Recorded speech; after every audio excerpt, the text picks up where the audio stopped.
El juego es partir a la aventura, como un velero, soltar velas, vagar y vagar por partes desconocidas y sentarse cuando uno está cansado bajo un árbol. Comprar un plátano o unos panes y después tomar un tren. Ir a una parte que uno le tinque y mirar. Dibujar también. Salirse del mundo conocido y entrar en lo que nunca has visto. Sergio Larraín, 1982. Este soy yo. Y aquí estoy con Belfort en un viaje que hicimos el 2014 por Argentina, Bolivia y Perú. Fue ahí, cuando más que darme cuenta que me gustaba la foto, empecé a vivirla.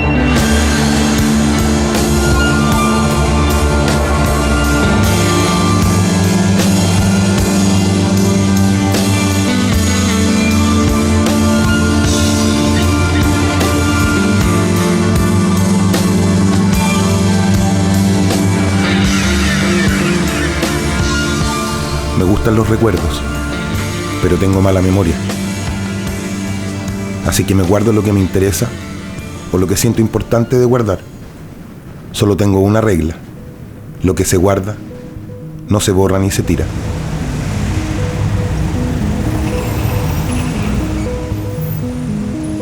Me gusta salir a fotear, como le decimos con Belfort. A veces solo, otras veces con él.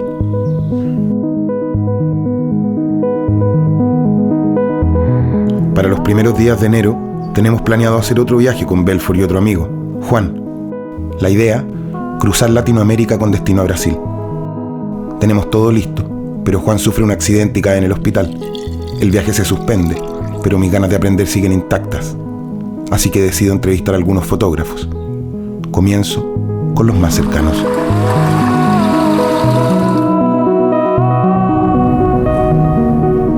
Empecé a sacar fotos cuando pude por fin comprarme una cámara como para comenzar desde la base real. Como que me dio el paso a querer comprender como la luz desde el principio, y desde entonces estoy haciendo fotos análogas. Donde yo me encuentro bien cómodo es mientras estoy solo en la calle. Siento como que estoy libre de fotografiar lo que se me dé la gana, porque disfruto distrayéndome y agarrando esas pequeñas distracciones a la foto.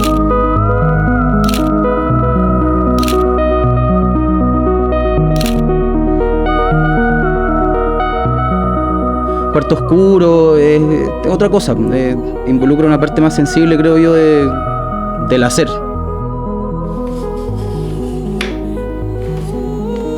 El cuarto oscuro, la luz roja. Nada, es una experiencia. El cuarto oscuro es una experiencia. Es una buena terapia.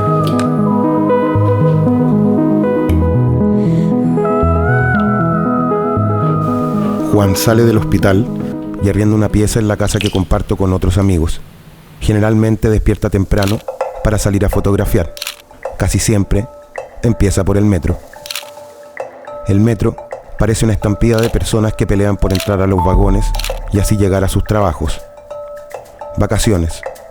3 semanas por año, solo se alcanza después de pagar las deudas, o el arriendo, o las cuotas de la universidad, o los medicamentos. La gente está cansada. Juan vuelve todos los días a revelar. Mientras vemos sus fotos, le cuento sobre mis ganas de seguir entrevistando fotógrafos. Juan quiere participar. Sabemos que es una buena manera de aprender y es gratis. Algo que descubrí muchísimo después, esta idea del tiempo libre, de salir con la cámara y un poco para nada, o sea, para todo pero para nada también. Finalmente me di cuenta que todo era un gran proyecto, el tiempo libre, y ahí comenzaron a aparecer ciertos temas, como los matrimonios, los cumpleaños, las fiestas, las vacaciones. Hay una parte de la foto análoga que es cierta, que está en el tipo de imagen que se produce, que no necesariamente es la más perfecta, pero yo siempre estuve convencido de que sí lo era.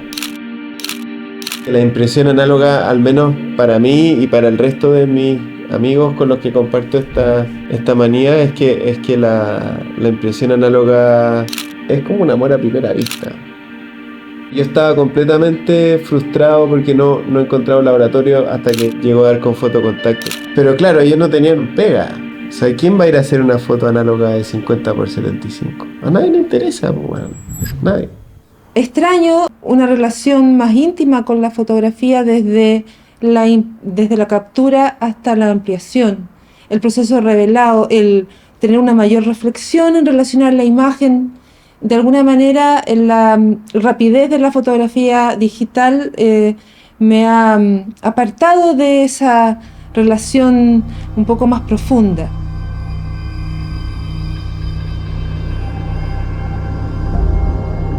Me gusta ese graffiti de ciudad.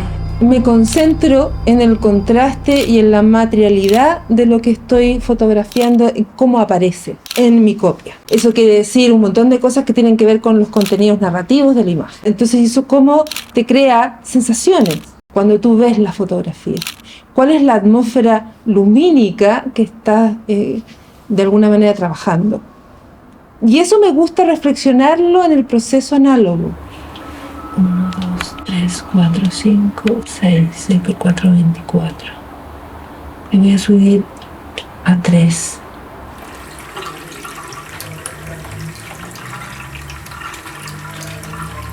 Este es un bajo contraste.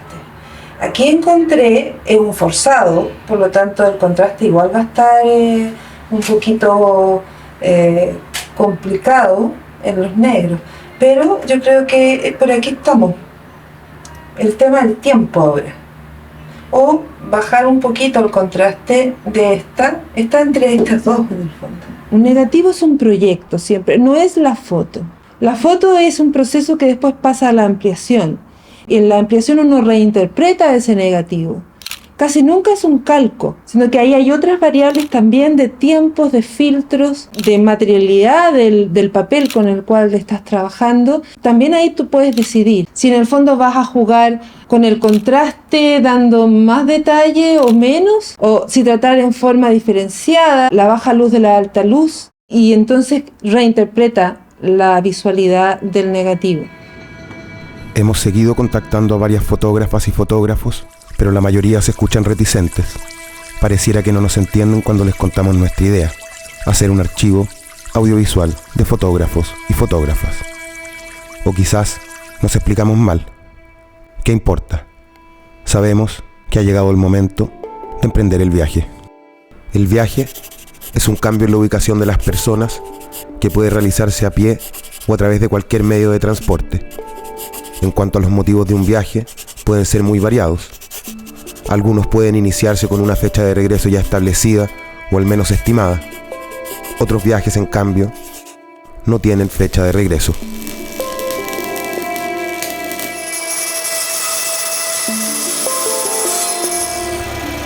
Es 1 de agosto del año 2016.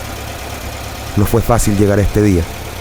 Fueron meses organizando la salida, arreglando la combi, preparando cada detalle.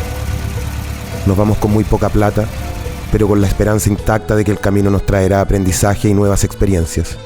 Por fin, estamos en la carretera.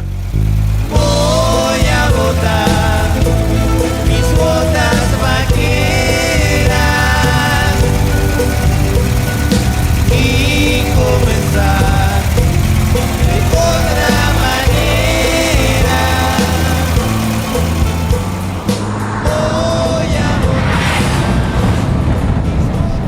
A 200 kilómetros de la ciudad de Antofagasta y a los pies de la cordillera de la costa, se encuentra el que fue uno de los últimos asentamientos de changos, Paposo. Este pueblo de pescadores lucha contra la llegada de una termoeléctrica que amenaza con destruir la fauna marina y con ella la pesca artesanal con redes, fuente de ingreso para mantener a sus familias. El Nay, capitán del bote, me deja acompañarlos en un día de trabajo.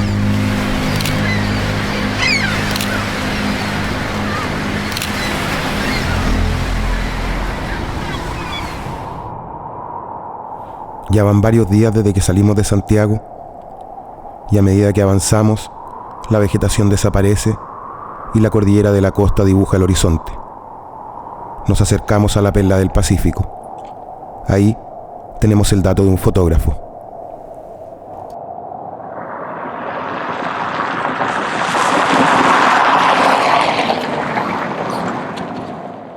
¿Cómo le saco la? Se me olvidó ya. Esta, para que salga el lente. Ah, está. ¿Lo ves? Yo soy tocopillano, no soy antofagastino.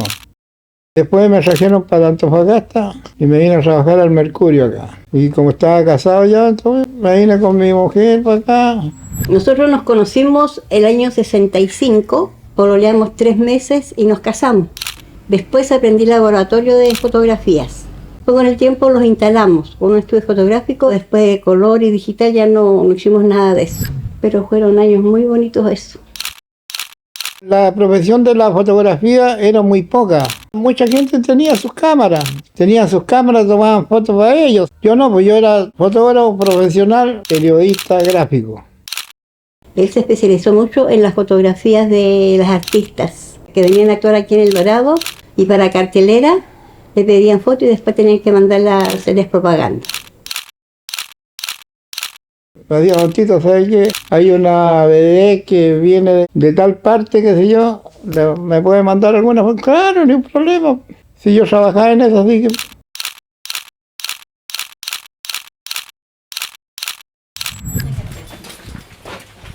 que... por ejemplo, para hacer con negativos muy chiquititos, entonces le cambio el lente, la imagen se hace más grande. Y cuando son negativos muy grandes, se le pone otro lente que es gran angular y me agranda la imagen. Y este caballero no ha querido vender nada. No, pues como no tenía nada de ciento, tenía millones de negativos. Tenía una pieza que le llamaba el cuarto oscuro, una pieza, pero tenía que entrar así del lado y así hablando para poder pasar. ¿Por qué? Por cajas de negativos, de rollo. Este también es pilucho. Yo soy bandera. Hablar con Tito Cerda nos revela la importancia de su archivo, su memoria. Teníamos la duda de quedarnos y escanear toda su obra. Podríamos demorar meses. Esperamos que nuestro trabajo despierte la inquietud de alguien por cuidar este material. Seguimos camino hacia Arica.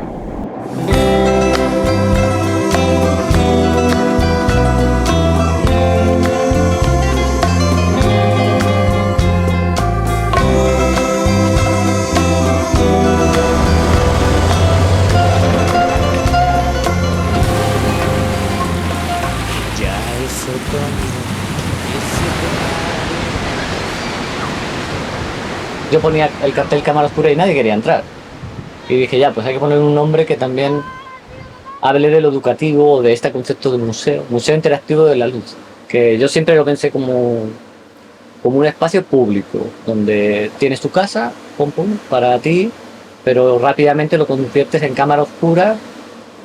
La cámara oscura, curiosamente, es una herramienta que se vincula con la fotografía, pero el viaje que vamos a hacer es ir atrás en el tiempo y decir, antes de la fotografía, ¿quién ocupó también la cámara oscura? ¿Para qué se ocupaba? ¿O cómo fue evolucionando? ¿Cómo se fue descubriendo? ¿No? Y hay una frase antigua que dice que la oscuridad no oculta, ¿no? Sino que la oscuridad muestra, porque de alguna manera desde la oscuridad podemos observar cosas vinculadas a la luz.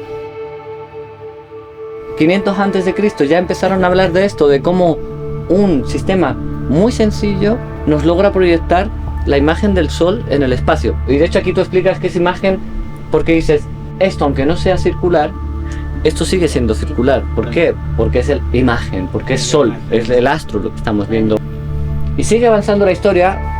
Hasta ahora hemos estado generando imágenes con sistemas que no son ópticos, que son perforaciones nada más, pero sí que en la historia aparecieron los lentes. Piensen en la época de Galileo Galilei, Leonardo da Vinci, aparecen las ópticas, ¿no? Y las ópticas sí que nos logran un cambio fundamental en la cámara oscura porque nos permiten tener mucha más luminosidad y nitidez, dos cosas que antes no podíamos tener al mismo tiempo. Antes era un hilo de luz paralelo, pero ahora ha cambiado, ¿ven? Es un embudo que nos lleva a un punto más pequeño y luego el embudo vuelve a abrirse. Por eso los lentes te piden que enfoques. Fíjense que ahora muy fácilmente podemos entender cómo mejoramos la calidad de la imagen, ¿no?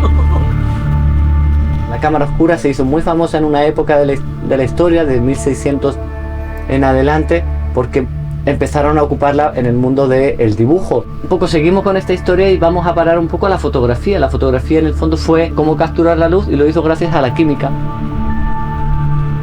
Cuando nos explicaron todo lo que es fotografía estenopeica, cámara oscura, proyección de la luz, luego tú ibas y lo construías. Y yo de ahí en adelante siempre he estado vinculado a la cámara oscura como para enseñar, sobre todo, principalmente, y ahora para vivir, porque vivo en una cámara oscura, ¿no?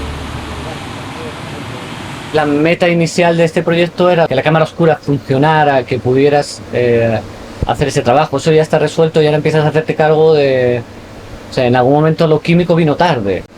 Se hicieron muchas sesiones de cámara oscura, pero no se llegaron a hacer fotos. La parte química, como que le tengo también respeto hoy en día al hacer fotos. El archivo que se ha creado han sido los retratos, que ha nacido solo. De hecho, qué bien, porque es un regalo, porque eso muchas veces son sesiones de cámara oscura que terminan con una sesión de retratos o un taller para enseñar una técnica y a veces cuando se lo pides a una persona también, ¿no? Haces unos retratos, los vas viendo juntos todos y dices, ah, mira, esto conforma, ahí sí que hay un museo. O sea, de alguna forma ese sería el archivo más importante del Museo Interactivo de la Luz, esos retratos de las personas que se han ido haciendo en el camino, que podrías hacer muchos más. O sea, en este momento se hace un poco, porque podrías estar haciendo fotos continuamente porque todo es interesante de fotografiar, pero por ahora lo que se ha producido ha sido eso.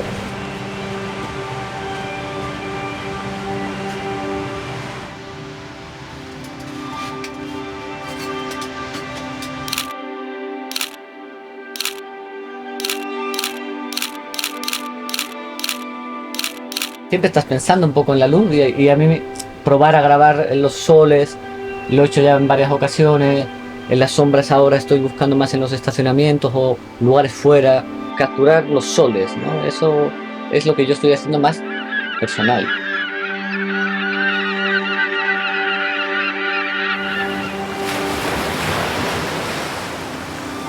Uno se emociona con algunas cosas, yo creo, en la vida, ¿no? Como que lo notas, ¿no? Y esta es una de ellas, o sea, como que la cámara oscura también debe ser una de las tantas cosas que te pueden como emocionar, porque la simpleza de la luz, el verlo realmente, el comprenderlo al mismo tiempo, he visto unas reacciones bien bonitas. La gente porque si tú trabajas en algo y te llevas esta gratitud también de que la persona, o sea, es un espacio que de hecho yo creo que también es bonito que lo compartas con otras personas. Y eso es lo que está valiendo la pena, ¿no? Como descubrir eso. Me estoy alejando de la fotografía de alguna manera. Yo tampoco pienso que uno tiene que ser fotógrafo toda la vida. Uno siempre lo va a hacer, pero tampoco la meta a lo mejor es... Para mí en este momento son otras cosas, no lo sé. Más que la producción de una obra o el registro del viaje de una manera como este es el registro del viaje, de alguna forma, el avanzar con la cámara oscura, ¿no? Ya llevamos 3 semanas de viaje y Fernando Aceña nos voló la cabeza. La cámara oscura es alucinante. Su trabajo con la luz y los elementos de la naturaleza. Que viva en su propio museo. Su incondicional amor por el oficio. Sabemos que Perú nos espera y debemos seguir. Pero ¿quién nos apura? Al final, decidimos quedarnos.